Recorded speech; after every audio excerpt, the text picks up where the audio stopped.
Hi, this is going to be an educational video on processing a deer. We're going to be using the Gutless Method. There are many variations of this, but this is how I will be doing it. I thought I'd try something different. Looks a lot different without his fur coat on. I'm not going to mount this deer, so I cut the head off. And there he is, laying over there. I'm thinking about having a European mount done on him. That would look nice. As you can see, the deer has not been gutted yet, but basically I started right there. Whatever you do right here, don't cut that tendon. That's what's holding it. Cut around both legs first, slit it through the middle. Next, peel the hide all the way down. I get it about right there. I stop. I go down to the front legs, cut around the front legs, slit both front legs right up the middle to the palate on both sides. That way when I get down to the front shoulders, as I peel the hide all the way around, I go around the deer, peeling the hide all the way around. I know you're getting dizzy, but I get all the way down. I can peel it right off the front shoulders, right straight over, cut the neck and head off. If I'm going to mount the deer, I can still cut the neck off down there, and the hide's just stretched over the antlers, and I simply cut the neck off. I don't waste any neck meat that way, and the hide's still in good shape. You just want to cape the hide off. Next, I'll cut the front shoulders off. Go ahead and get them, throw them in the ice chest. I'm going to cut the back straps out, holding my knife blade close to the bone all the way down. You want to make sure you don't stick your knife point through the ribs and punch the guts from the inside, then it'll stink. So when you're doing this, you got to watch out to not punch a hole in the guts at all. That's what he looks like with no front shoulder. One side to the other, and there's the front shoulder. Real nice and clean, no hair on it. There are both front shoulders, real nice, clean. Rinse them off, throw them in the ice chest, ready for the back straps. There's a layer of fat on the back right there. What I like to do is I make a slit all the way down the spine, and then I fillet that fat back, and now I'm exposing that tenderloin right there. I'm just going to simply fillet it right out of there. That's what it looks like after you get the back straps out. Stay right along the edge of the backbone right there, and then stay right along the ribs right there.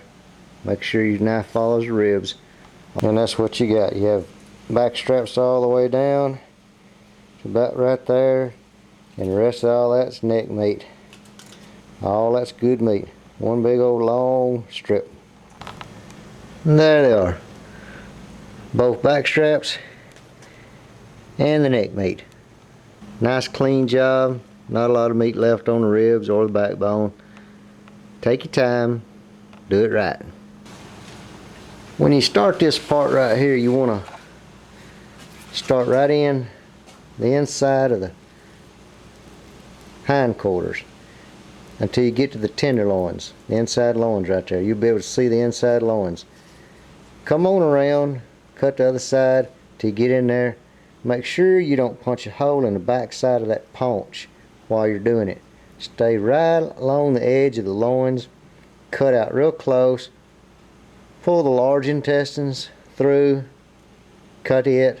Just leave it up in there in the cavity. We'll get it later. Cut right all the way down to the rib cage on both sides, and just let the paunch and the intestines and everything lay forward out of your way.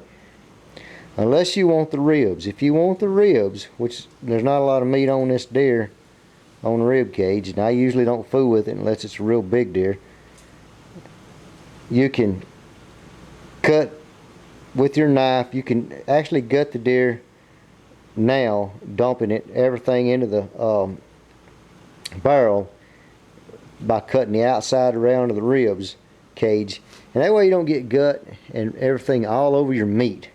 You know, you just cut around the outside of the rib cage and then just bring everything forward and let it drop in the bucket. You can actually gut the deer right here if you want to. I'm not going to. I'm fixing to cut the backbone right here in half. I'm fixing to let the ribs and everything drop in there. There's no more meat on this part of the deer that I want to fool with. And there it is. Cut the inside loins out first. That's my next step, which are really easy to get to now. And then I'll cut the pea bladder and everything out. If I want that urine, I can now take a syringe and extract it out of the bladder and stick it in a baby food jar and save it for later.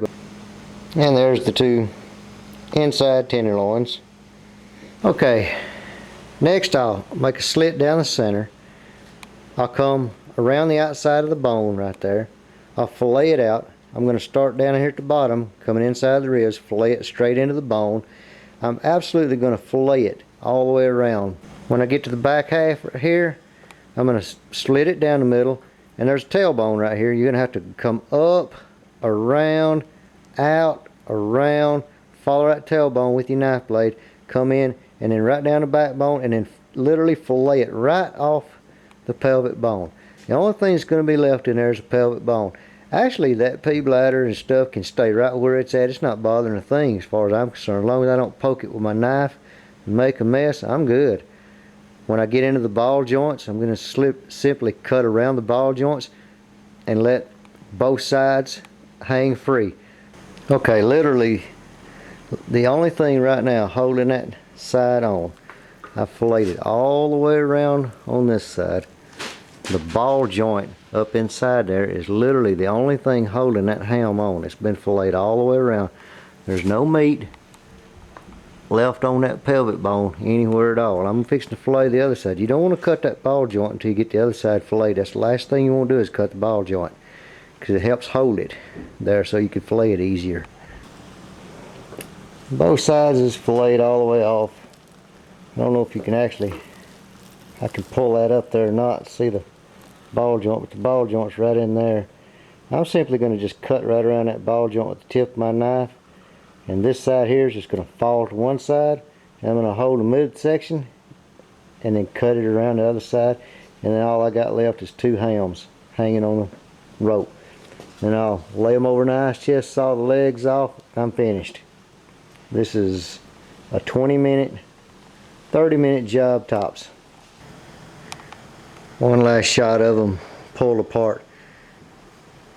Pelvic and backbone still attached to that one side. And there's the ball joint that I cut around with the tip of my knife, and it simply just falls apart. You can see how hard it would be to fillet that one side there. Now, if you went ahead and did the ball joint, cut them apart, it's best to go ahead and fillet all the way down to the ball joints. Now you can just pop each ball joint loose. And there it is. Pelvic area and the backbone. Pea bladder is still completely intact, full of urine, haven't spilled a drop. That's the best way to do it. Now I just simply unhook it from my gambrel, carry it over to my ice chest, saw the legs off right there with a hacksaw into the ice chest, and I'm done. I'm ready to go upstairs and start processing the rest of it. And there you have it. A processed deer ready to be cut up and put in the freezer. Big old deer sure does look small now. But man, that is gonna be some good eating right there. All that's left now is clean up.